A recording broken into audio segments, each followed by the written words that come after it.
నమస్తే welcome to hit TV health. నేను మీ anchor Reena. ఈ రోజు మనతో పాటు డాక్టర్ మేధా నరేంద్రనాథ్ గారు ఉన్నారు, vascular and endovascular surgeon, KIMS hospital. ఈ రోజు మనం మాట్లాడుకోబోయే టాపిక్ సెల్యులైటిస్ గురించి. ఇప్పుడు చలికాలంలో ఈ సెల్యులైటిస్ వ్యాధిన ఎక్కువ ఈ వ్యాధి బారిన పడుతున్నారు. సో ఈ సెల్యులైటిస్ రీటేక్, ఈ సెల్యులైటిస్ ఎలా వ్యాపిస్తుంది, అసలు దీనికి కారణాలు ఏంటి, అసలు లక్షణాలు ఏ విధంగా ఉంటాయో మనం డాక్టర్ గారిని అడిగి తెలుసుకునే ప్రయత్నం చేద్దాం రండి. డాక్టర్ గారు నమస్కారం. నమస్కారం అండి. అంతకు ముందు మనం ఈ వాస్కులర్ వెయిన్స్ గురించి మాట్లాడుకున్నాం సార్. ఈ యొక్క ఎపిసోడ్ లో మనం సెల్యులైటిస్ గురించి మాట్లాడుకుందాం. అసలు సెల్యులైటిస్ అంటే ఏంటి, దాని యొక్క లక్షణాలు ఎలా ఉంటాయి, అసలు ఎవరికి ఇది ఎక్కువగా వ్యాపిస్తుంది అంటారు? ఓకే, ఇప్పుడు దీని గురించి ఎందుకు చెప్తున్నా అంటే ఈ మధ్యన తరచుగా చాలామందికి దీని గురించి అవగాహన లేక ఈ వ్యాధిని బారిన పడుతున్నారు. సెల్యులైటిస్ అంటే ఏమీ లేదండి, మన కాళ్ళల్లో కానీ చేతుల్లో కానీ ఎక్కడైనా సరే మన చర్మం కింద ఉండే సబ్క్యూటేనియస్ టిష్యూ, ఫ్యాట్ టిష్యూ, దానికి ఇన్ఫెక్షన్ రావటమే దాన్ని సెల్యులైటిస్ అంటాం. మనం తరచుగా కాళ్ళల్లో చూస్తాం, ఓకే, చేతిలో కూడా చూస్తాము. ఎవరికి వస్తుంది అంటే ఇమ్యూనో కాంప్రమైజ్ పేషెంట్, అంటే వాళ్ళ బాడీలో ఇమ్యూనిటీ, రోగ నిరోధక శక్తి తక్కువ ఉన్న వాళ్ళల్లో వస్తుంటుంది. ఒకటి ప్రైమరీగా అంటే డయాబెటీస్ ఉన్న వాళ్ళు కానీ, లేకపోతే ఇంకేదన్నా బాడీలో ఇన్ఫెక్షన్స్ ఉన్న వాళ్ళు కానీ, దీనివల్ల కొంచెం అది ఇమ్యూనిటీ తక్కువ ఉన్న వాళ్ళకి. ఇంకోటి ఎందుకు వస్తుంది కాళ్ళలో ఎవరున్నా అంటే కాళ్ళ వాపులు ఉన్న వాళ్ళలో మనం తరచుగా చూస్తున్నాం. కాళ్ళ వాపులు అంటే మడం చుట్టూ కాళ్ళ వాపులు ఉన్నవాళ్ళు, తర్వాత స్కిన్ కేర్ సరిగ్గా తీసుకున్న వాళ్ళు, డ్రైనెస్ ఉన్న వాళ్ళ, స్కిన్ బాగా డ్రైగా ఉన్న వాళ్ళలో చూస్తాం. ఓకే, ఒకటి వాపులు ఎందుకు వస్తాయి, ఒకటి షుగర్ పేషెంట్స్లో చాలా తరచుగా కాళ్ళు వాపులు వస్తాయి. ఎందుకు వస్తాయి అంటే వాళ్ళకి యూరిన్లో ప్రోటీన్స్ లాస్ అనేది ఉంటుంది. యూరిన్లో ప్రోటీన్ లాస్ ఉండటం వల్ల వాళ్ళ బాడీలో ప్రోటీన్ శాతం తగ్గటం వల్ల కాళ్ళు వాపులు వస్తాయి. అదొకటి. ఇంకోటి వాళ్ళకి డ్రైనెస్ కూడా ఎక్కువ ఉంటుంది షుగర్ పేషెంట్స్లో. అంటే కాళ్ళల్లో మనకు రెగ్యులర్గా మనకి ఆయిల్ సెక్రేషన్ గ్లాండ్స్ అనేవి డయాబెటిక్ పెరిఫెరల్ న్యూరోపతి వల్ల, ఆ నరాల సమస్య వల్ల స్కిన్లో డ్రైనెస్ అనేది పెరిగి వస్తుంది. ఆ స్కిన్ క్రాక్ అవటం వల్ల, డ్రైనెస్ పెరగటం వల్ల, దాని కింద వాపు ఉండటం వల్ల, నీరు చేరటం వల్ల ఇన్ఫెక్షన్ అనేది మన స్కిన్ మీద ఉన్న రెగ్యులర్గా ఉండే ఆర్గానిజమ్స్, బ్యాక్టీరియా ఉంటాయి కదా, అవన్నీ లోపలికి ఎంటర్ అయ్యి షుగర్ ఉండటం వల్ల ఇన్ఫెక్షన్స్ వస్తాయి. దీన్ని మనం సెల్యులైటిస్ అంటాం. తరచుగా కాళ్ళవాపులు, షుగర్ ఉన్నవాళ్ళు, ఓకే, లేదంటే రోగనిరోధక శక్తి తక్కువ ఉన్నవాళ్ళు, స్కిన్ డ్రైనెస్ ప్రాపర్గా కేర్ తీసుకున్న వాళ్ళు, డయాబెటిక్ పేషెంట్స్లో మనం చూస్తుంటాం. కొంతమందికి వారికోజ్ వెయిన్స్లో కాళ్ళవాపులు వస్తాయి కదండి, వేళ్లలో కూడా స్కిన్ డ్రైనెస్ ఉండి నలుపులు వచ్చి చాలామంది ఇచ్చింగ్ అవుతుంది. వారికోజ్ వెయిన్స్ దురదలు వస్తాయి, సడన్గా ఇలా గోగుతారు, ఆ స్కిన్ డ్రైనెస్ ఉంటుంది, కాళ్ళు వాపులు ఉంటే ఇన్ఫెక్షన్స్ వస్తాయి. దీన్ని మనం సెల్యులైటిస్ అంటాం. వీళ్ళల్లో మనం తరచుగా చూస్తున్నాం. ఇది మనకి ఎలా తెలుస్తుంది సిమ్టమ్స్? ఒకటి, కాళ్ళ మడిన చుట్టూ కానీ ఎక్కడైతే వాపు ఉంటుందో అక్కడ ఎరుపు అవటం, పేషెంట్కి జ్వరం రావడం అనేది జరుగుతుంది, ఒళ్ళు వేడిగా ఉన్నట్టు అనిపించడం కానీ, విపరీతమైన నొప్పి ఉంటాం. కొంతమందికి డయాబెటిక్ పేషెంట్స్లో ఈ సిమ్టమ్స్ నేను చెప్పిన నొప్పి అనేది తెలియకపోవచ్చు, ఎందుకంటే వాళ్ళకి డయాబెటిక్ న్యూరోపతి ఉండటం వల్ల నొప్పి తెలియకపోయినా సరే కాళ్ళ వాపు, ఎరుపు, జ్వరం రావడం అనేది జరుగుతుంది. ఇది మనం సెల్యులైటిస్ యొక్క లక్షణాలు. డాక్టర్ గారు లక్షణాల గురించి చెప్పారు. ఎవరికి ఎక్కువగా వ్యాపిస్తుంది అంటే అది షుగర్ పేషెంట్స్కి ఎక్కువగా వ్యాపిస్తుంది. షుగర్ పేషెంట్స్కి, దాంతోపాటు కాళ్ళ వాపులు ఎవరికున్నా సరే, అంటే ఇప్పుడు షుగర్ వల్ల కాళ్ళ వాపులు ఉండొచ్చు, ప్రోటీన్స్ బయటికి వెళ్ళిపోవటం వల్ల, బాడీలో ప్రోటీన్స్ తగ్గటం వల్ల, స్కిన్ కేర్ సరిగ్గా లేకపోవటం వల్ల, డ్రైనెస్ ఉండటం వల్ల, వారికోజ్ వెయిన్స్ వల్ల కాళ్ళు వాపులు ఉండొచ్చు, దీనివల్ల కూడా ఇన్ఫెక్షన్ రావచ్చు స్కిన్ కేర్ లేకపోతే. కొంతమందికి కార్డియాక్ పేషెంట్స్, హార్ట్ పంపింగ్ సరిగ్గా లేకపోయినా సరే, ఓకే, వాళ్ళల్లో కూడా కాళ్ళు వాపులు రావచ్చు. వీళ్ళకి కూడా స్కిన్ కేర్ లేకపోయినా, ఇవన్నీ అండర్లైన్ కాజ్. ఎందుకు కాళ్ళు వాపులు వస్తుంటే హార్ట్ ప్రాబ్లం ఉండొచ్చు. కొంతమంది థైరాయిడ్, హైపోథైరాయిడ్ అంటాం, వీళ్ళల్లో కూడా కాళ్ళు వాపులు రావచ్చు. ఇవి ఒకటి. ఓకే, వీళ్ళందరిలో ఎవరైతే కాళ్ళ వాపులు వస్తే వీళ్ళందరికీ సెల్యులైటిస్ రిస్క్ అనేది ఉంటుంది. రెగ్యులర్ గా ఎక్కువ జర్నీ చేసే వాళ్ళు, ఆటలు ఆడే వాళ్ళు కూడా కొన్నిసార్లు పాదం దగ్గర, పైన మడం దగ్గర వాపులు అనేవి కనిపిస్తూ ఉంటాయి. సో అది సెల్యులైటిస్ కి కారణం అంటారా, లేదంటే వేరే ఇతర కారణాలు? కాళ్ళ వాపులు అనేవి వేరే దాని వల్ల వస్తాయి. సెల్యులైటిస్ అనేది ఆల్రెడీ కాళ్ళ వాపులు ఉండి స్కిన్ కేర్ సరిగ్గా తీసుకోలేని వాళ్ళకి వస్తాయి. ఇప్పుడు రెగ్యులర్గా గేమ్స్ ఆడాలి మీరు అంటారు, మడిన చుట్టూ వాపులు వస్తాయి. ఎందుకు వస్తాయి చూసుకోవాలి. ఒకటి, వారికోజ్ వెయిన్స్ వల్ల వస్తున్నాయి మడిన చుట్టూ వాపులు, మోస్ట్ కామన్. అలా కాకుండా కొంతమంది మోకాల వరకు వాపు ఉంటుంది. ఇది చూసుకుంటే కిడ్నీలో ఏమైనా ప్రాబ్లం ఉందా, దానివల్ల కాళ్ళు వాపులు వస్తున్నాయా, హార్ట్లో ప్రాబ్లం ఉందా, థైరాయిడ్ ప్రాబ్లం ఉందా, కొంతమంది బోధకాలు, దీనివల్ల కూడా కాళ్ళు వాపులు ఉంటాయి స్కిన్ డ్రైనెస్ వల్ల. వీళ్ళు ఎవరికైతే కాళ్ళు వాపులు వస్తాయో, స్కిన్ కేర్ జాగ్రత్తగా తీసుకోరో, ఈ కాళ్ళ వాపుల్ని మనం ప్రివెంట్ చేయరో, వాళ్ళకి సెల్యులైటిస్ అనేది సాధ్యం. డాక్టర్ గారు, చాలా మందికి ఒక అపోహ ఉంది, ఈ సెల్యులైటిస్ అనేది ఒక అంటువ్యాధి, వాళ్ళకు వచ్చిన వాళ్ళని దూరం పెట్టడం స్టార్ట్ చేస్తూ ఉంటారు. అసలు ఈ సెల్యులైటిస్ అనేది అంటువ్యాధి అంటారు? లేదండి, ఇది సెల్యులైటిస్ అనేది అంటువ్యాధి కాదు.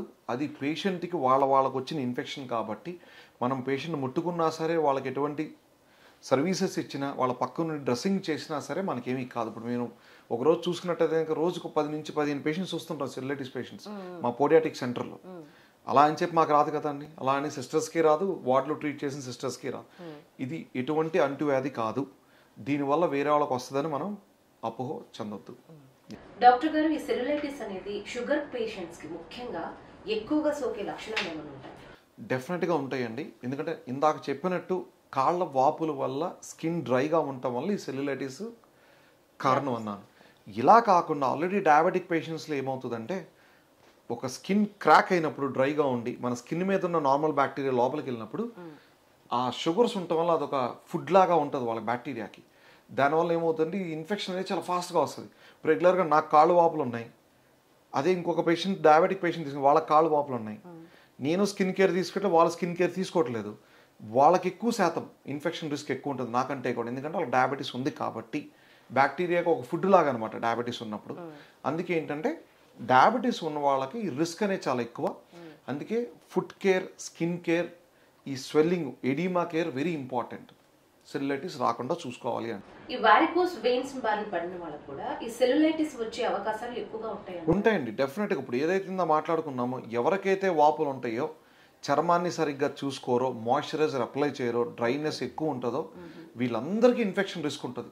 ఎందుకంటే మనందరం మీద స్కిన్కి నార్మల్ ఆర్గాన్ బ్యాక్టీరియా ఉంటాయి.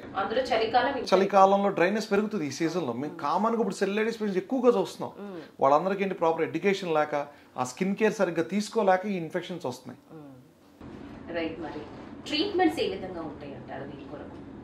ఓకే, ఇనీషియల్గా మనకు వచ్చినట్టయితే కనుక పేషెంట్ కాళ్ళు ఎరుపులు ఉన్నాయి, లేకపోతే నీరులాగా కారుతుంది, ఇలా వచ్చినట్టయితే కనుక ఓరల్ యాంటీబయాటిక్ ఇచ్చి జాగ్రత్తగా స్కిన్ కేర్ చేసి, డ్రెస్సింగ్ చేసి, వాపులు రాకుండా ఉండాలని, మీకు చూసారు క్రేప్ బ్యాండేజ్ అంటాము, పింక్ కలర్ పట్టి, ఎలాస్టిక్ పట్టి, అట్లాంటివి కట్టినట్టయితే కనుక వాపు తగ్గించగలుగుతాం, యాంటీబయాటిక్స్ ఇన్ఫెక్షన్ తగ్గించగలుగుతాం. ఓరల్ మెడికేషన్స్ అంటే ఇంటిలోనే టాబ్లెట్స్ తీసుకుంటే ఈ ఇన్ఫెక్షన్ తగ్గించుకోవచ్చు ఇనీషియల్ స్టేజెస్లో.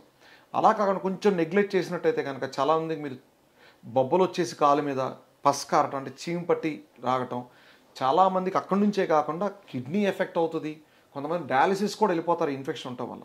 ఏది సెల్యులైటిస్ వల్ల పేషెంట్ కిడ్నీలు పాడైపోయి డయాలిసిస్ కూడా వెళ్ళే స్టేజ్ కూడా వెళ్తారు. అందుకే ఆ స్టేజ్లో ఉన్నప్పుడు ఏంటంటే ఇన్ఫెక్షన్ ఎక్కువ ఉన్నప్పుడు, జ్వరం ఎక్కువ వస్తున్నప్పుడు పేషెంట్ యూరిన్ ప్రొడక్షన్ కూడా తగ్గిపోతుంది, అంటే మన కిడ్నీ మీద ఎఫెక్ట్ పడి. ఆ స్టేజ్లో కంపల్సరీ హాస్పిటల్ అడ్మిట్ చేసి ఐవీ యాంటీబయాటిక్స్ ఇచ్చగలిగితే కనుక ఇమీడియట్గా రికవరీ అవుతారు. ఒక్కోసారి అవసరం డయాలిసిస్ కూడా 2 డయాలిసిస్ చేయించాలి, ఎందుకంటే ఈ ఇన్ఫెక్షన్ రికవరీలో కిడ్నీ కూడా మనం రికవరీ చేయాలి. అందుకే ఒకటి ఇనీషియల్ స్టేజెస్లో మెడిసిన్స్తో సరిపోతుంది, ఒక స్టేజ్ దాటితే కంపల్సరీ హాస్పిటల్ అడ్మిట్ అయ్యి ఇంజెక్షన్స్ తీసుకుంటే ఇమీడియట్గా రికవర్ అవుతారు. అలా చేయకపోతే ఏమవుతుందంటే ఆ ఇన్ఫెక్షన్ బాడీ కిడ్నీస్కే కాదు, దాని మీద లంగ్స్ మీద ఎఫెక్ట్ పడుతుంది, హార్ట్ మీద ఎఫెక్ట్ పడుతుంది, బ్రెయిన్ మీద ఎఫెక్ట్ పడుతుంది. ఓవరాల్గా మల్టీ ఆర్గాన్ డిస్ఫంక్షన్ సిండ్రోమ్ అంటాం. ఈ స్టేజ్ వరకు వెళ్ళి పేషెంట్ కాలే కాదు, పేషెంట్ కూడా కోల్పోతాం. అందుకే కంపల్సరీ సెల్యులైటిస్ వచ్చిన వాళ్ళు నెగ్లెక్ట్ చేయకుండా ఇమీడియట్గా డాక్టర్ దగ్గరికి వెళ్ళినట్టయితే కనుక ట్రీట్మెంట్ చేయించుకుంటే దీన్ని మనం ఫర్దర్గా కాంప్లికేట్ కాకుండా prevention is more than cure అంటారు కదా, ముందుగా ఇది రాకుండా ఉండడానికి మనం ఎటువంటి ప్రయత్నాలు చేయొచ్చు? ఒకటి ప్రివెన్షన్, ఒకటి ఫస్ట్ వాపులు ఎందుకు వస్తున్నాయో చూసుకోవాలండి. అది వారికోజ్ వెయిన్స్ అవుతుందా, లేకపోతే మన బాడీలో ప్రోటీన్స్ తగ్గి దానివల్ల అవుతుందా, యూరిన్లో ప్రోటీన్ లాస్ అవటం వల్ల డయాబెటిక్ పేషెంట్స్లో, లేదంటే మనకి హార్ట్ ప్రాబ్లం ఉండటం వల్ల కాళ్ళు వాపులు వస్తున్నాయా, లేకపోతే మనకి క్రియాటిన్ పెరగటం వల్ల కాళ్ళు వాపులు వస్తున్నాయి, కిడ్నీ ఫిల్టరేషన్ తగ్గటం వల్ల, లేకపోతే థైరాయిడ్ ప్రాబ్లం ఉండటం వల్ల కాళ్ళు వాపులు వస్తున్నాయా, లేదా బోధకాలు ఉండటం వల్ల కాళ్ళు వాపులు వస్తున్నాయి. ఈ అండర్లయింగ్ కాజెస్, ఇప్పుడు వారికోజ్ వెయిన్స్ ట్రీట్ చేసుకున్నాం అనుకోండి, వాపులు తగ్గుతాయి, సెల్యులైటిస్ ఛాన్సెస్ తగ్గిపోతాయి. బాడీలో ప్రోటీన్స్ తగ్గినాయి, అది పెంచుకున్నాం అనుకోండి, వాపులు తగ్గుతాయి, సెల్యులైటిస్ ఛాన్సెస్ తగ్గుతాయి. హార్ట్ ప్రాబ్లం, దానికి సంబంధించిన డ్రగ్స్ వాడుకున్నా సరే తగ్గుతాయి. నెఫ్రాలజీ డాక్టర్ దగ్గర వెళ్తే క్రియాటిన్కి సంబంధించిన డ్రగ్స్ వాడుకున్నా ఫస్ట్ వాపులు తగ్గితే సగం ప్రివెన్షన్ అయిపోతుంది, మీకు ఇన్ఫెక్షన్ రిస్క్ తగ్గుతుంది. ఇంకొకటి స్కిన్ కేర్ వెరీ ఇంపార్టెంట్.